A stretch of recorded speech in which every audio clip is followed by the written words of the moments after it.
acordava dizendo a desgraça dessa casa, a desgraça das crianças, a desgraça da comida, a desgraça das empregadas, e literalmente eu transformava o dia de todos os meus entes queridos numa desgraça. Eu já era um nervoso, já era agressivo, e realmente a bebida e a cocaína me tornou muito mais agressivo. Para vocês terem uma ideia, eu não tinha prazer em voltar para casa.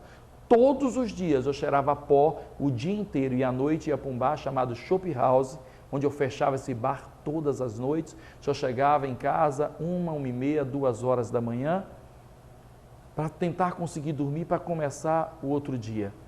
E os meus filhos começaram a presenciar cenas bárbaras.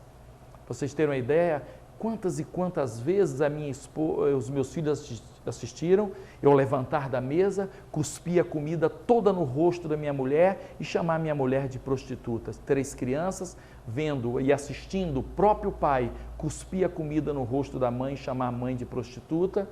E quando isso eu não cuspia, eu juntava as 4 pontas da toalha, jogava a comida toda no chão, as panelas, e dizia: vocês atrapalharam o meu almoço e ninguém come. Quantas e quantas vezes os meus filhos assistiram eu quebrar uma casa inteira, nossos utensílios domésticos, os nossos móveis. Muitas vezes as palavras mais delicadas para minha esposa era galinha, égua, vaca, vagabunda, prostitutas e tantas outras palavras que hoje eu não me atrevo a falar, eu acho que não vai acrescentar em nada. E os meus filhos presenciando tudo, o pior, os amigos na rua, as pessoas nos viam como casal de empresários bem-sucedidos em Feira de Santana, mas se você quer conhecer alguém, conheça dentro da sua casa. Os amigos mais íntimos perceberam, já aconteceu na mesa de gerente de banco, diante dos meus funcionários. Minha esposa certa vez falou: Beto, como é que você quer que um funcionário me respeite se diante deles você me xinga de todas as formas possíveis, você me manda para todos os lugares possíveis? E o pior de tudo, diante dos meus filhos, meu filho mais velho no colégio não respeitava mais um professor, agredia todos os colegas, o meu filho estava dando continuidade à minha história. E quando eu chegava em casa, antigamente, os meus filhos corriam: minha mãe, maninha, maninha, como se diz lá na Bahia, painho chegou, eu entrava em casa e dizia: Terezinha, tira essas desgraças, tira essas pestes diante de mim. Beto, são teus filhos. Eu falo: filhos da desgraça, não sei com quem você se deitou para fazer esses filhos. E meus filhos ouvindo tudo, não teve um espaço muito longo de tempo, de quando os meus filhos ouviam o barulho do meu carro, eles se escondiam, eles fugiam da minha presença, passaram a ter medo, e minha presença dentro da minha casa começou a fazer a mal a todos. E os únicos amigos que me cercavam eram os amigos que eu proporcionava as festas, colocava dentro de um bloco de carnaval, colocava na presença das bandas que tocavam em cima do trio elétrico. Esse era o meu mundo. Eu comecei a perceber algo estranho, porque eu tinha estabelecido os meus sonhos. Eu ganhei muito dinheiro, não fiquei rico, mas eu ganhei o dinheiro suficiente para que esse dinheiro me beneficiasse em tudo aquilo que eu quisesse. Fiquei famoso em todo o Norte e Nordeste como artista plástico de carnaval. E por quê? Que explicação poderia dar de tantas desgraças na minha vida? Eu fazia mal a todos. Eu vi que meu casamento, eu saí 5 vezes de casa, no retorno, pela 5ª vez, minha mulher falou: meu Deus, por que esse homem voltou? Mas fatos curiosíssimos começaram realmente a acontecer. Eu comecei a ter crise de depressão, quando eu vi que eu tinha atingido os meus objetivos e meu lar era um poço de infelicidade. Eu pensei em me matar umas 3 vezes. Pensei certa vez em pegar meu carro em alta velocidade e me jogar na frente de um caminhão, mas tive medo de não morrer, ficar completamente deformado, sequelas terríveis.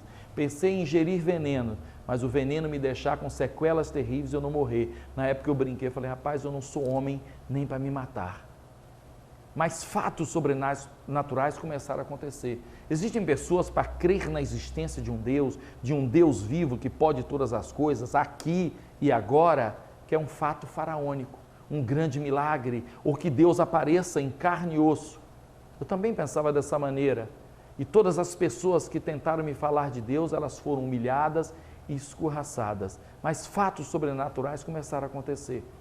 Eu comecei a perceber em minha volta casais que não faziam parte da sociedade, não tinha poder aquisitivo, não fazia parte do meu círculo de amigos. Eles se amavam, e falavam de Deus. Fatos que me marcaram profundamente, que quando eu comecei a observar pais que jamais conseguiriam dar o padrão de vida que eu dava aos meus filhos, apaixonados pelos filhos, e os filhos eram apaixonados por esses pais falavam de Deus. Aquilo começou a me incomodar, mas algo muito marcante aconteceu dentro da minha produção. Quase todos os homens que estavam sob meu comando eram viciados em drogas. Mas tinha um menino especial na minha produção, um menino completamente diferente. Ele não se envolvia com as brincadeiras imorais, ele não participava de nenhum uso tipo de bebidas ou drogas, ele precisava do trabalho, ele precisava ajudar os pais. E curiosamente, eram pais da Assembleia de Deus. Aquele menino deve ter ouvido falar de Deus desde o início da sua caminhada. E um dia fizeram uma bobagem na minha produção, eu ia ter um prejuízo grande. Se mulher e filhos eu tratava da maneira que eu tratava, nós podemos imaginar como é que eu tratava funcionários. Eu entrei enlouquecido na produção e quando eu passei perto da batedeira de tinta, um menino chamado Edmilson, Mica, gritou para mim e falou: "Seu Beto, Jesus te ama. Seu Beto, Deus pode mudar a sua vida." Falei: "Mica, vá para o inferno com a desgraça do seu Deus. Vá para o inferno com a peste do seu Jesus. Que sua mãe deve ser uma pervertida, que deve levar o dinheiro todo para a igreja e deve ir para a cama com um pastor. Pede para a porcaria do seu Jesus descer do céu, vim para dentro da produção, vim se lambuzar de tinta, que eu preciso é de funcionário, não é de religião não. Vá para o fundo do galpão, acenda 2 velas, uma para Deus e uma para o Satanás. Quem quiser me ajudar, eu estou topando, mas não vinha com essa conversa mole não." O Mica nunca mais se aproximou de mim, de medo. Mas eu comecei a ter crise de depressão. Eu comecei a me sentir mal. E aconteceu algo interessantíssimo no final de abril de 1994. Eu tinha 40 anos. Aonde que um homem de 40 anos teria esperança de reverter o quadro da sua vida?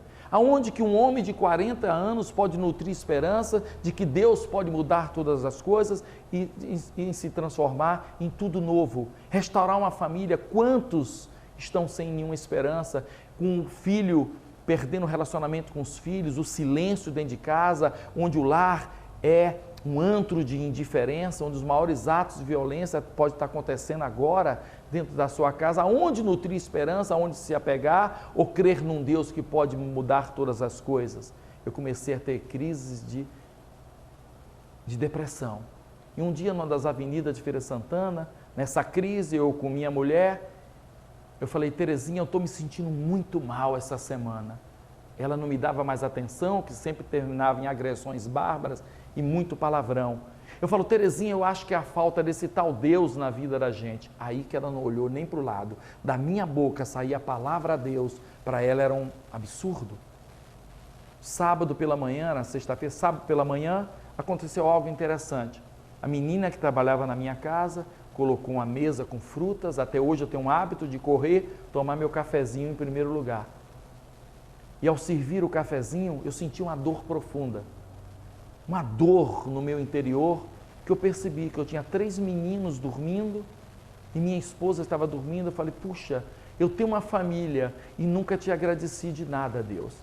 E parece uma incoerência, às vezes as pessoas levantam uma questão: peraí, se ele tinha 3 filhos e tinha uma esposa, foi ali que ele foi perceber ter uma família? Sim, porque todos os dias, antes de escovar os meus dentes e lavar o meu rosto, eu ia cheirar cocaína. Mas naquele sábado em especial, eu não tinha feito isso, eu estava com minha cara limpa.